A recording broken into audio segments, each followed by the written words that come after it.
was gonna record a video, but they are calling my flight, so I'm leaving.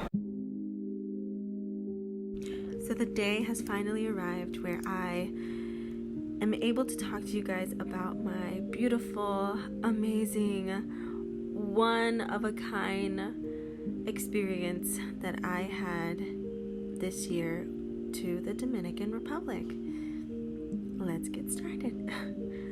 So the first few videos that I posted was basically about different opinions, my parents' perspective, and the obstacles that I had to go through. But this video talks about me when I'm actually there, the first day, my initial thoughts, what we did. There will be a lot of visuals, a lot of videos, pictures. But anyway, so the very first day when I arrived, I obviously had to check in back home because if you don't know, I'm very, very close with my family, especially with my mom. And so when I got there, it actually felt really surreal, like that I was actually away from them and doing something on my own, like in a totally different country by myself. I think that was the biggest thing for me. It's just that I was doing it by myself. So after checking in with my family back home, I was able to meet up with the leaders that were in charge of our group, and we just basically went home. There wasn't a lot of stuff that we did. We just kind of like hung out and talked to each other once we got there to the church, and we kind of got to know everyone, see what their strengths and weaknesses were, so that way we can plan accordingly. Now the mission basically for every place that we went to was to try to wash all these kids' hair and do like really cute hairstyles and stuff, and also take them a lesson, obviously talking about Jesus. And so the very first day that we went, it kind of like set the mood, you know, for how the rest of the trip was gonna go. And it was really nice because I didn't know what to expect, so I was just kind of like, you know, you guys kind of have to guide me because I'll do whatever you want me to do, but just like let me know because I don't know, this is my first time, you know. So everyone was really, really like just awesome in that sense, where everyone was super friendly and was able to explain things, and it was just really great. And so there's a few pictures that we took with the group, and obviously this was one of my favorite pictures, and I think will be one of my favorite pictures for a while. But yeah, just me washing the little girl's hair, and they were playing games and, you know, talking with the girls and talking with the guys, and yeah, everyone just had like a really nice time. It was a really good first day. The second day when we got there, there was a couple that was flying in from LA, and they were awesome. They were just really good with the kids, and they were very talented, super humble about, you know, everything, and it was just really nice. And we were able to bond that day, the second day that we were there, with the group, the bigger group. So we were just a small group in La Romana that was in charge of like that area. And yeah, so we were able to meet up with a few of the other like youth from the other groups, and it was really nice because we were able to bond and really fellowship, and we ended up washing their hair. And there's this one boy, he's so cute. His name was his name is Junior, and yeah, I love that kid. Like, as soon as he stepped up into my chair, I was like, I really love you. Like, I don't know, it was just nice. And the food was amazing. We had really great food. And that night we also went to a service, and it was really nice. Like, I don't know about you guys, but like whenever I go to a church, and it just, I don't know, for me, church is home, you know. And so I was able to just feel like at home, and it was really nice. So it is day 3. Yes, day 3. and I haven't really recorded anything because I've been really tired. I didn't realize how much sun we'd get, how many kids we would be with, but the kids are great, and my family keeps calling me and texting me saying we miss you, and like haces falta, like it's not the same without you. But and so do my coworkers, which is really sweet. It is currently like 7:10 or something, so we have to get on the bus to go drive 2 hours away. So I'm gonna end the video now, and yeah. The following day we ended up going to a sugarcane field on the third day, and we went to a school, and right across from the school was a church, and this is what the church looked like. It was this was definitely something that made me realize how appreciative and how much we take for granted our church, and we're very spoiled. It made me just realize that day.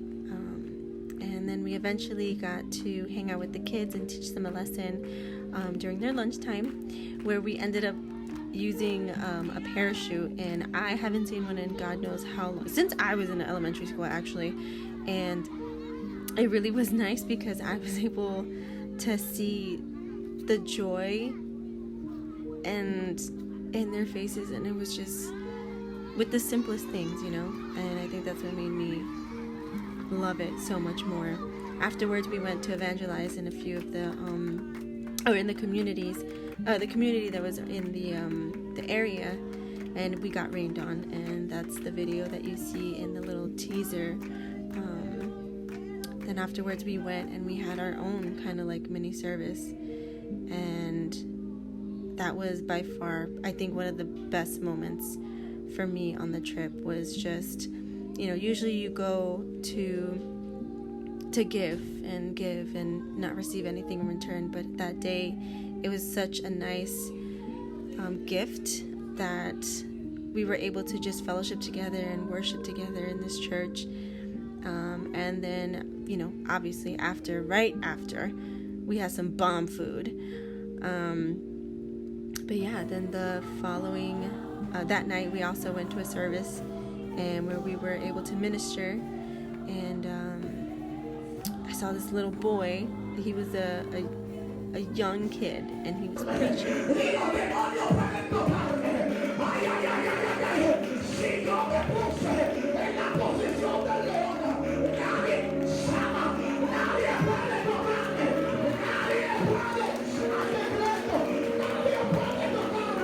The following day we ended up going to another school, so this was, I think, on Tuesday.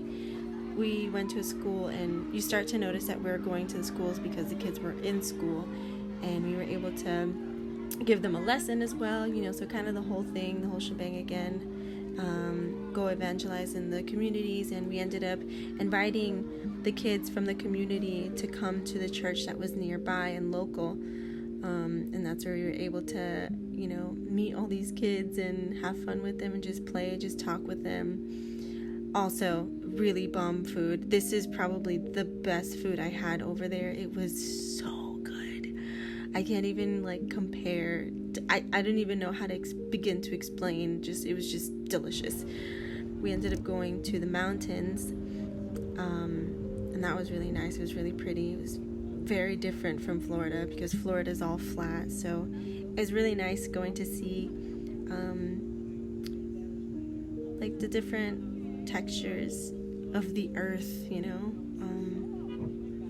But yeah, afterwards we ended up, like I said, evangelizing. We did a lot of evangelizing and going to different places, a lot of eating as well. So yeah, afterwards the following days basically consisted of the same exact thing, where we would go to the school, we would go minister or evangelize around the neighborhood or in the community, before or after we went to the school, and a lot of food, a lot of games, a lot of fellowshipping,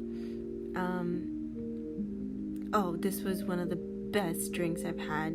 Oh yeah, they do a lot of fresh like squeezed drinks and stuff, and this pineapple juice was, I wanted to take it home. Like, just give me the recipe. Just, this is all I want to drink. It was so good. We went to another service that night, and I had the privilege of playing, and this little boy too. Like, I don't know, just everything was just so amazing, and made me realize, how much we take for granted.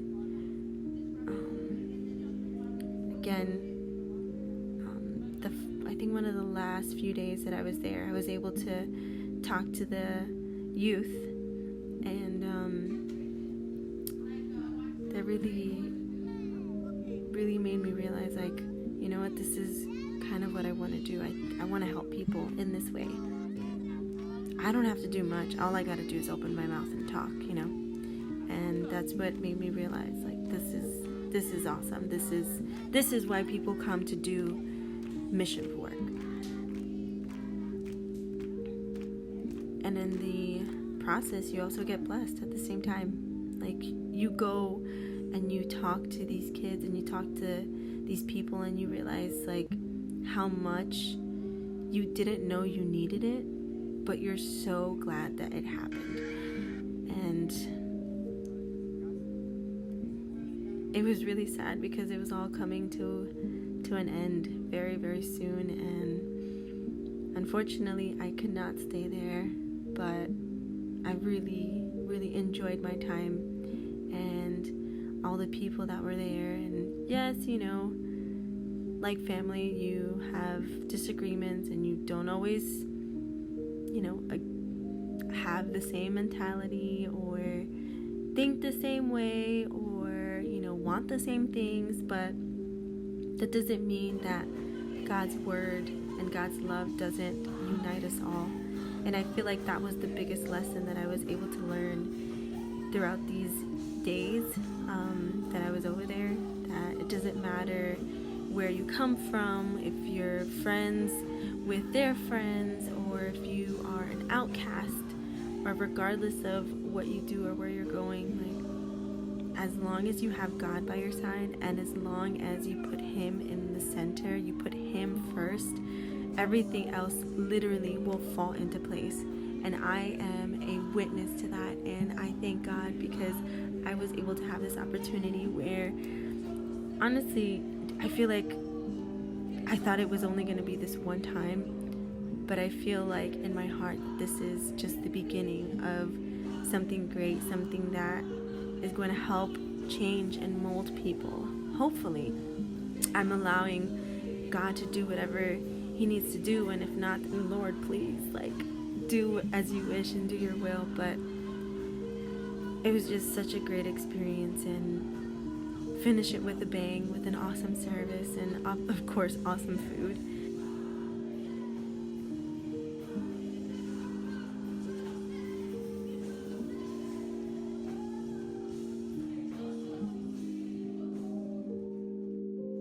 One of the leaders sent us a song, and it didn't hit me until after coming back from the Dominican Republic how deep and meaningful the lyrics were to this song. And it talked about going back to the heart of Jesus, going back to simplicity where it's just about loving Him, and that it's not about good works or it's something that to prove anything to anyone. But it's because we've seen the love that changes everything. And the part that really got to me is He didn't give His life so that way I could sit on the sidelines. And He gave it all, so I gotta give it all too. Just thinking back on it now, it's like, you never wanted it to end, but unfortunately it had to. I guess what I'm trying to say with the whole series is don't take it for granted, the opportunity, and don't let it pass by and regret it later on, because the excuse will always be there. Opportunity won't.